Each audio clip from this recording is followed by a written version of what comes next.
আসসালামু আলাইকুম, কেমন আছেন সবাই? তো চলে আসলাম নতুন একটি ভিডিও নিয়ে। Welcome back to my channel and new video. তো এখন আমি রুমে আছি। ওমানে আসার পরে প্রথমবারের মতো কাজগুলো শেয়ার করব। আমি রান্না করতে যাব, আর টুকিটাকি কাজ আছে, কাপড় ধুইতে হবে। তো রান্না বসাই দিয়ে কাপড় ধুবো, মানে দুইটা একসাথে করব। তা ভাবলাম যে একটু আপনাদের সাথে ভিডিও শেয়ার করি। তো এই জন্য রুমের থেকে এখন বের হব। তো ভাবলাম একটু ভিডিও করি, একটু কথা বলি, তারপরে রান্নাঘরে যাই, কাজগুলো শেষ করি। এখন বাজে সকাল 9:30। আমি সকালবেলা সেই আজকে নাস্তা বানাইছি। সকালবেলা নাস্তা কোনো ভিডিও করি নাই। রাত 4টার সময় উঠছি, উঠে নাস্তা বানাইছি। নাস্তা বানিয়ে তারপরে 6:30 বাজে সবাই ম্যাডামরা সবাই নাস্তা করছে। তারপরে আমি মানে বাড়িঘর পরিষ্কার করলাম। তারপরে দুপুরে রান্নার জন্য 2টা মুরগি বের করে রেখে আসছি। তারপর আমি আমার নাস্তা নিয়ে রুমে আসছি। এসে আমি নাস্তা করে 2 ঘন্টা রেস্ট নিছি। নেওয়ার পর এর মধ্যে আবার আমার আম্মা আবার কল দিছে, তো মার সাথে কথা বলছি। বাংলাদেশে নাকি কারেন্ট থাকবে না ওই কয়টার সময়, সকালবেলা নাকি মাইকে অ্যানাউন্সমেন্ট করছে যে কারেন্ট চলে যাবে, বিকেল 5টায় কারেন্ট আসবে। আমি আবার যদি কল দিই, এর জন্য আমার মা হচ্ছে আমাকে কল দিয়ে সকাল সকাল দেখি কল দিছে যে বলার জন্য যে কারেন্ট থাকবে না। তারপরে আমার মার সাথে একটু কথা বললাম, বলার পরে যে 9:30 বাজে। তো এখন বের হব রুম থেকে। তারপর রুম থেকে বের হয়ে কী কাজ করি অবশ্যই আপনাদের সাথে শেয়ার করব, আর সাথেই থাকবেন। আর আমার চ্যানেলটি ভালো লাগলে লাইক, কমেন্ট, শেয়ার আর সাবস্ক্রাইব করে দিবেন প্লিজ। তো দেখতেই থাকুন, সাথেই থাকুন।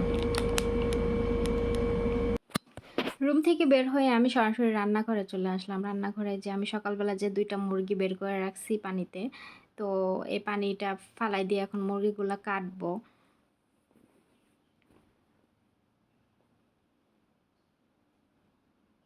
সেই সকালবেলা মুরগি বের করছে, এখনও দেখি বরফই আছে।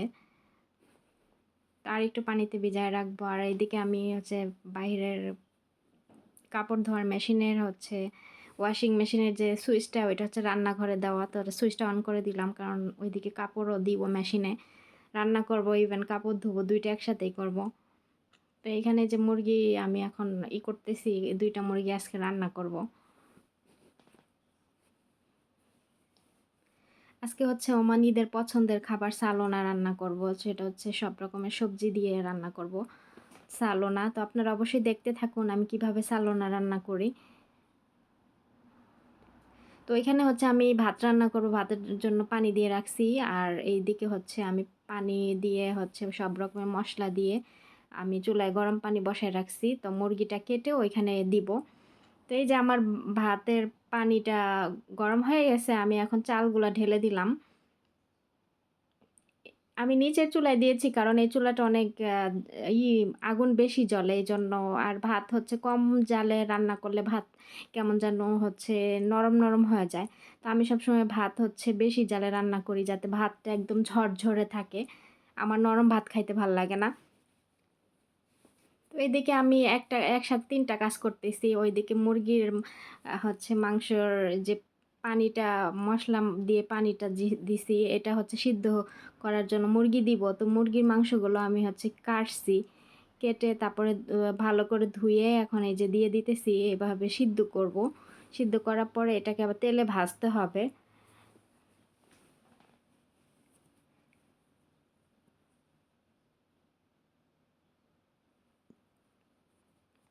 আমাদের বাংলাদেশি রান্না অনেক তেল ছিটে, রান্নাঘরের অনেক কিছু লাগে। আর এখানে রান্না বান্না খুব তাড়াতাড়ি হয়ে যায়, আর এত তেল টেল ছিটে না। আর আমি আমার মনের মতো করে রান্না করি। আমি আদা রসুন সব কিছু দিয়ে রান্না করি। অনেকে বলে যে আরবিরা আদা রসুন এগুলো খায় না। এটা আসলে মোটেও ভুল কথা। কারণ আমার ম্যাডাম সবসময় আদা রসুন নিয়ে আসে। আমি সবসময় আদা রসুন দিয়ে তরকারি রান্না করি। ওনারা খেয়ে বলে অনেক মজা হইছে। তো আমি বলার আগেই সবকিছু নিয়ে আসে। আমি যা দিয়ে রান্না করি। কারণ সবকিছু দিলেই কিন্তু রান্না পরিপূর্ণভাবে সবকিছু হলেই রান্না ভালো হয়। তো এখানে আমি হচ্ছে লাউ, টমেটো, আলু, পেঁয়াজ, ক্যাপসিকাম, মরিচ আর ২ টা লেবু কেটে নিছি। আর এই যে ভাত আমি করে এখানে ঝরা দিয়ে রাখছি। ভাতের পানি ঝরলে হচ্ছে এটা হচ্ছে পাতিলে ঢেলে দিব। আর এখানে যে আদা রসুন ব্লেন্ড করে রাখছিলাম। আর এই যে মসলা, দেখেন কত ধরনের মসলা, এখানে সব মসলা। তো একেক দিন যেটার ধরেন বিরিয়ানি মসলা আলাদা, আবার সালোনা মসলা আলাদা, ক্যাপসা মসলা আলাদা। তো বিভিন্ন ধরনের এখানে হচ্ছে মসলা আছে। বিভিন্ন মানে আইটেমের বিভিন্ন হচ্ছে মসলা। যাই হোক আমার কথায় অনেক ভুল হইতেছে, আমি জানি না। হয়তোবা ভয়েস দিচ্ছি তাড়াতাড়ি কথা রেকর্ড করতেছি এজন্য। তো সবাই ক্ষমা দৃষ্টিতে দেখবেন। তো আমি কি করি, সব ধরনের মসলা এভাবে বের করে একটা বাটির ভিতরে একটু করে যতটুকু পরিমাণে আমার লাগবে আমি একটা বাটির ভিতরে নিয়ে নেই।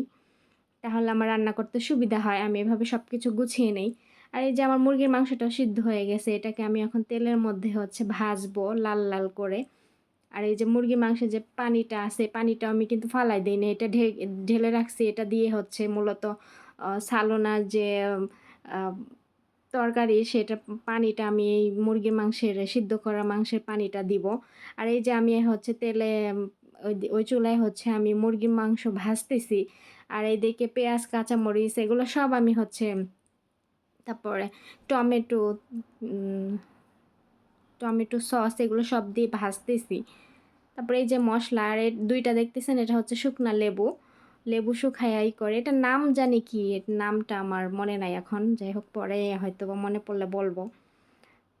তো এইটা আমি ভালো করে কষায় দিচ্ছি। তারপর পানি দিয়ে দিব। মানে আমি অবসর নাই। ওইদিকে মেশিনে কাপড় দিছি আর এইদিকে রান্না করতেছি ২ চুলায়। আবার ওইদিকে ফল কাটতে হবে। মানে সবকিছু একসাথে আমি করতেছি। মানে হাত তো ২ টা কিন্তু কাজ করতেছি অনেকগুলো। যাই হোক উল্টায় একটু দেখলাম মুরগির মাংস ভাজা হয়নি, আরেকটু হবে। তো এই যে আমি পরিমাণ মতো পানি দিয়ে দিলাম। পানি দেওয়ার পরে এখন ঢেকে দিব। ঢাকার মানে আস্তে হতে থাকবে। আর এদিকে আমি অন্য কোনো কাজ করি। আর এই যে লেবু আমি ২ টা হচ্ছে কাটছি, এটাকে রস করে দিব। আসলে ওমানে হচ্ছে আরবিরা হচ্ছে ঝাল খায় না। কিন্তু সব তরকারিতে লেবুর মানে টক খাবে। তো আমারও খেতে অভ্যাস হয়ে গেছে। আ আমারও ভাল লাগে। আর এগুলো হচ্ছে স্বাস্থ্যকর খাবার। আম ঝাল কম, মসলা কম এইসব খাবার। আর তাছাড়া আমি তো ওরকম না যে খালি সিদ্ধ করে রান্না করি, তা না।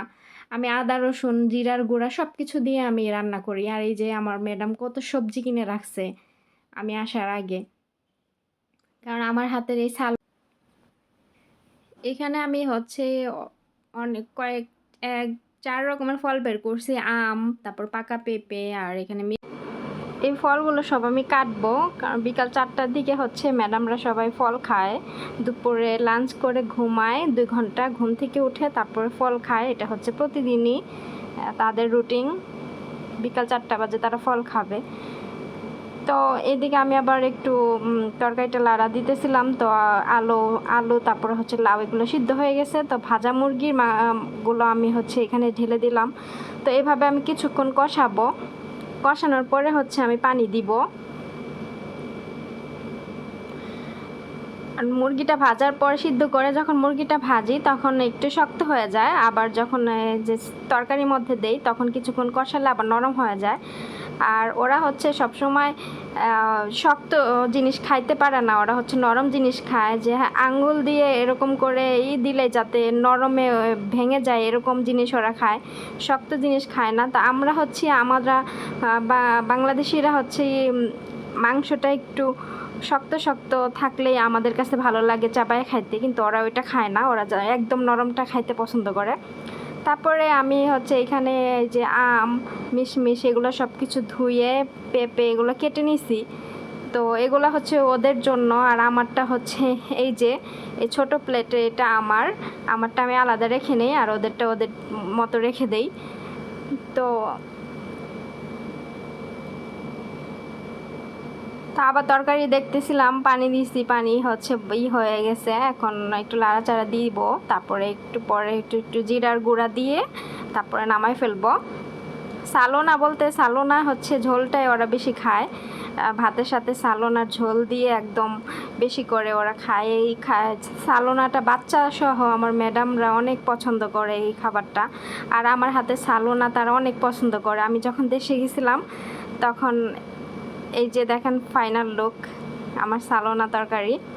আমি যখন দেশে গেছিলাম তখন ওরা আমাকে ভয়েস দিয়ে দিয়ে বলতো যে আমার খাবার ওরা অনেক মিস করতেছে, সালোনা অনেক মিস করতেছে। আমার মতো সালোনা ওরা, মানে ওরা তো রেস্টুরেন্ট থেকে খাবার কিনে খাইছে 2 মাস, তো কোথাও এরকম পায় নাই, তো অনেক মিস করছে। যাই হোক, আমি আজকে দেশ থেকে আসার পরে প্রথম দিনই রান্না করলাম ওদের পছন্দের খাবার সালোনা। তারপরে এখানে আমি হচ্ছে ময়লা যে মানে কাটাকাটি করছি সব ময়লাগুলো একটা ব্যাগে রাখছিলাম, এখন এটা ময়লা ড্রামে হচ্ছে রেখে দিতে আসছি। অনেক ময়লা জমে গেছে, বিকালবেলা ফালাই দিতে হবে এগুলা। এখানে এই যে কাপড় চোপড় আমারগুলো আমি আগে মেশিনে দিছি, তারপরে ম্যাডামদেরগুলো এখানে আছে, তো আমি আমারগুলো ধুয়ে পানি ফালাই দিয়ে আবার নতুন করে পানি দিয়ে পাউডার দিয়ে আবার ধুবো। এই দেখেন পানি কি কই কালো হয়ে গেছে, কারণ আমার একটা কালো জিন্স প্যান্ট ছিল, ওইটা দিয়ে যে এরকম হচ্ছে রং ওঠে এটা আমার জানা ছিল না, নইলে আমি ওইটা আলাদা দিতাম। এখন দেখি পানি একদম কালো হয়ে গেছে, তো আমি মনে মনে ভয় পাইতেছিলাম যে আমার আবার সব জামা কাপড় হচ্ছে রং দিয়ে করে গেল নাকি। এখন দেখি না, কিছু হয়নি। তা বাহিরের ওয়েদারটা একটু দেখাইতেছিলাম, বাহিরে প্রচণ্ড রোদ, এত গরম, রান্নাঘরে মনে করেন এসি না চালাইলে রান্না করা একদম সম্ভবই না, এরকম অবস্থা। তো আমি রান্নাঘরে গিয়ে এসি ছেড়ে দিয়ে তারপরে মাথার ওড়না রেখে দিয়ে তারপরে আমি দরজা লক করে রান্না করছি।